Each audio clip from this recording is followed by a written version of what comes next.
All right, so now that we covered that milestone, let's move on to some other progress. Now, I didn't actually get to start focusing on any of my goals until Tuesday of this past week. So,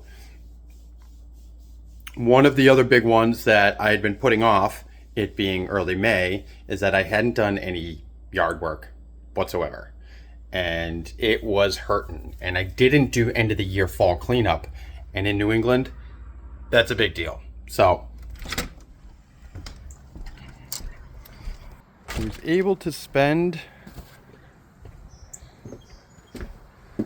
time trimming bushes, and look at all the leaves out here still. Trimming bushes. I was able to cut back a lot of stuff. I had to fall a tree over here that had cracked and was leaning up on one of these upper trees here.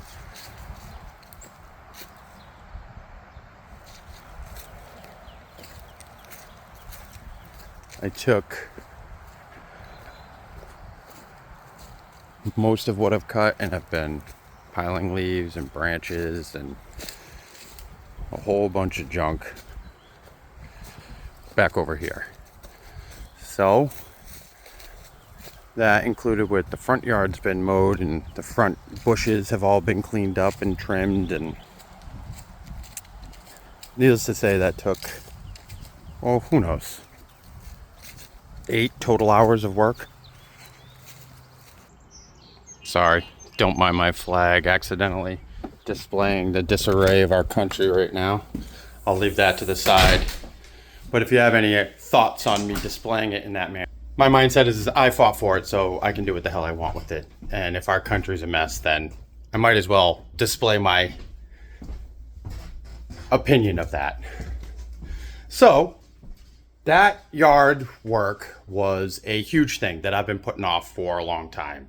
And all the time that I've been ignoring that, I've been putting into stride and writing. And I just realized that I know I wanted to get back on track this week. But if I was going to do that, I had to work on the yard too. I had to do what I needed to do and work on the yard. So that's another huge milestone for me. I mean, I've been putting that off. It's May. I probably could have started that in March, and I haven't. And I could have done the fall cleanup in the fall, but I was focused on this stuff too. So I didn't allow myself to just dig in. And I was letting it just kind of sit there, and it was one of those gremlins that was like, well, you still got to do this. And the kids, they want to go out and play in the yard, and it's like, I can't let you out there. It's just a mess. And so now, finally, I got about 2.5 hours left to work out there, and it'll be in good shape. The problem is it's going to rain, so I'm going to have to wait. All right, so on to the next progress of this week. As I said, I wanted to start jumping back in and actually working on everything. And that does include writing, and it does include what we've come to know as Stride and my book and everything that I've been doing. So that said, I was able to put in a couple of good sessions. Was it Wednesday? I spent probably 3 hours just logging everything that I had done over the last 3 weeks. The 3 weeks I have in the flu, I just compiled a bunch of files and thoughts and concepts, and I did some work. I did some public content work, and I just let that sit in my drive without logging it all, because I knew that I could spend the time logging and doing all the tracking once I came back to work, which I did on Wednesday. So here we are. On to the lesson that I took. So I took probably one of the best writing focused, structure focused lessons that I have so far. What was this? This was the 7th. This was Wednesday. Yep. So this lesson was focused on what is it? Let's see. A 5-layer scene exercise. And these layers consisted of dialogue, body language, environment, internal response, subtext, and symbolism. So essentially, I just conceptualized the scene by starting just with the dialogue. I would write just the dialogue, nothing else, and then I would hit these layers successively. So first I had a page of dialogue, then I inserted the body language, and so I had now a second version or draft of the scene, which was just dialogue and body language. Then I took that and I added the environment, so I had a third iteration of this scene, which now had all three of those things layered.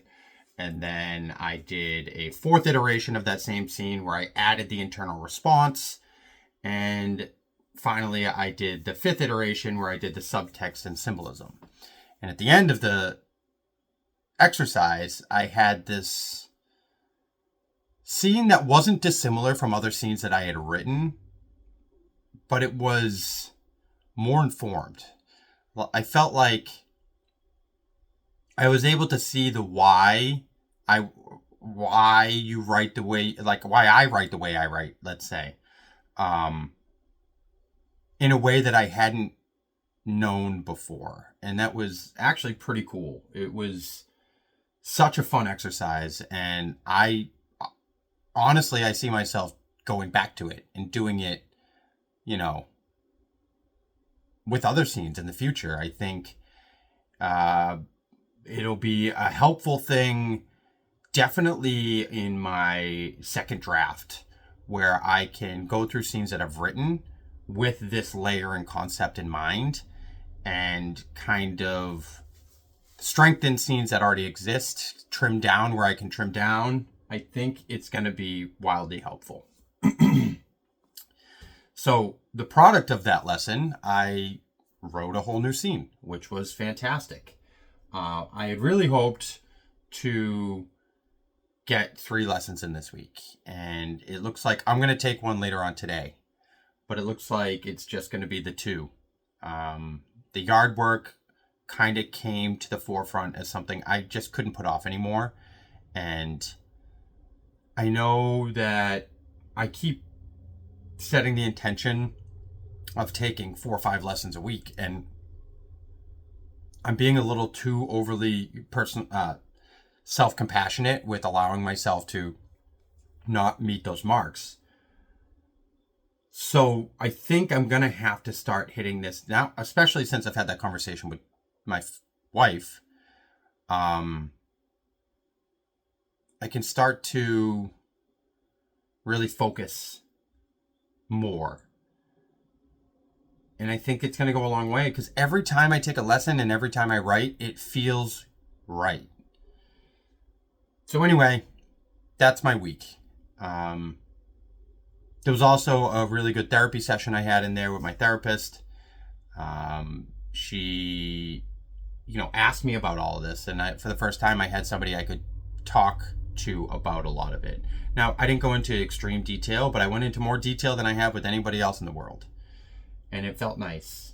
And she suggested a book for me to listen to. What was it? Kristen Neff. It was about self-compassion. And due to the yard work and having my earbuds in, I was able to crush the required reading book that I was listening to much faster than anticipated. So I'm now halfway through the book she suggested, and it actually aligns perfectly. So it was great. All in all, not a lot of words written this week, but I feel like there was more progress this week than maybe any other week so far as a whole, or at least in the context of the last 3 days. Like, personally, that conversation with Tracy, my therapy session, the progress on projects at home, and then just feeling good about the progress I'm making here. Like, this is what it's all about. So hopefully you're still with me. And if you are, I appreciate you. And stand by for the next update. Thanks.